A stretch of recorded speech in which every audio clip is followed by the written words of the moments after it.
Hi everyone, we're in the shed again, and this video is called Why I Don't Do Training Videos, or at least I haven't in the past, and well, I'm about to give you the reason why.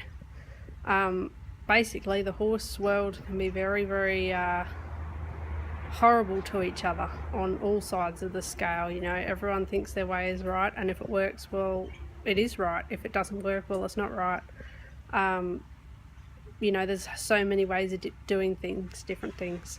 You know, there's like 10 different ways to lead a horse, and 10 different ways to put a halter on, and 10 different ways to, you know, put a bridle on, because there's different bridles and there's different ways of riding, and there's Western saddles and English saddles and stock saddles and jumping saddles and whatever. And yeah, people get pretty defensive of their sport, and we end up with these, and unfortunately it's a very woman dominated sport, and women can be very bitchy.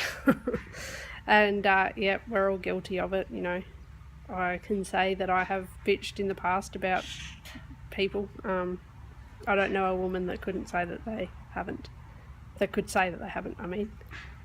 However, I don't put my ideas out there or show what I do because I don't really want the backlash and the hate and the videos done and laughing at me and carrying on about how I do things this way and they do it that way and blah blah blah blah blah. And there's a reason why I do things the way I do them, and it's because A, it works for me, and B, I have some limitations. You know, I don't have the vision that other people have. I can't see when a horse is pinning its ears or doing things that sort of small body language. Obviously I can see if it's going to kick me or whatever because its back legs come up. So anyway, a lot of my training is done through feel. I don't believe in sign language, so to speak, because I can't see enough to not be touching the horse, so to speak. And I don't mean touching as in physically touching. I mean there's always like a lunge line or a halter line, unless it's an unhandled horse, of course. But I even handle that a bit differently to the normal way of doing things, if there is a normal way of doing things. And also, you know, I've been through some stuff, and I've got some things going on that, you know, I get anxiety and things like that. And there's some people in the horse world that are like, oh, you know, cowgirl up, you know, get over it, rah rah rah. But then there's the other scale where they pussyfoot around and, you know, wonder why their horse has it over them and so forth. You know, there's not much happy medium in between all of that. And so I've sort of kept away from doing it. However, I have always been a big believer in pushing myself outside my comfort zone, because that's really the only way to beat the anxiety, is to prove to myself that I can do things. And the anxiety wasn't caused by horses either. So, you know, those that are going to go and bitch and whinge and say that, you know, I'm this and I'm that, and, you know, I should just get over it, and, you know, oh, she had a bad fall, poor girl, rah rah. It's nothing to do with that. It's actually other stuff that's going on in my life. So I do have some issues there, and the only way to beat it is to push through it. In my, you know, that's what works for me in my case. Some people prefer to go the medication route.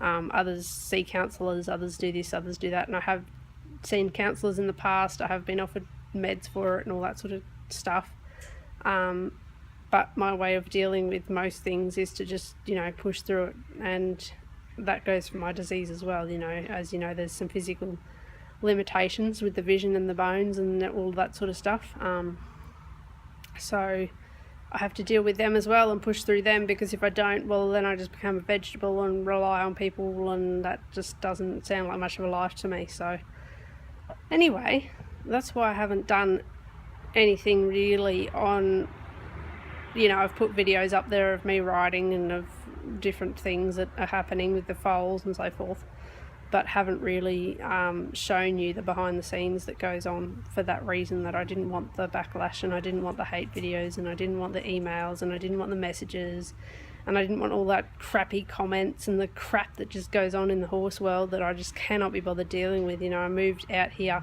to get away from all the snobby, you know, barn witch creeps that get around and carry on about how they know everything, and how, you know, you know, I had this girl that she thinks she knows everything, and she thinks, you know, her way's the only way, and blah blah blah blah blah. And another girl wanted to do her own horse feet. Now, of course, with no horse, you have no horse, but what's the harm in people learning how to do their own horse feet if the horse has no underlying issues? Like, you know, if their feet are good, there's no problem with them going and learning to do their own feet if they want, you know, they want to do that. Learning is good, and that's how we have farriers and dentists and whatever, because they go out and learn how to do it. You know, they go and do their courses and whatnot. Now, my partner does my horse's feet in between times. I do get a farrier out probably every 6 months just to, you know, make sure we're on track and there isn't any issues and so forth. And he commented on how well the feet were done last time he was out. So, you know, just things like that. Just, if you haven't got anything nice to say, as they say, don't say anything.